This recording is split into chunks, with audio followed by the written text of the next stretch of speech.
Penny with SwissWatchExpo. Today I'm looking at this gorgeous Rolex Lady Datejust. This is the mid-size, and I really like picking watches that you can wear both in more casual situations and definitely dress up and be more formal, because this one has a lot of diamonds for a casual situation, but maybe if you live a very luxurious lifestyle or if you have a lot of jewelry that you prefer to wear on a casual basis, this could definitely fit into your wardrobe, especially with the beautiful diamond bezel.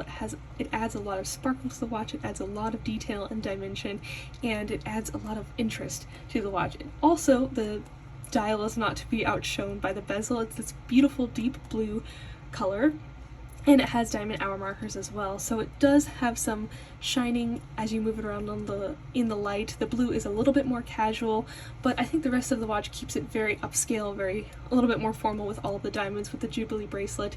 The larger size as well leans a little bit more casual, but again, I just think all of the other elements make this very much a watch that you can wear to formal occasions as well as more casual ones as well. So if you are looking for a watch just like this, we have it in stock right now, or if you're looking for any other Rolex watch, definitely check out our entire selection at SwissWatchExpo.com.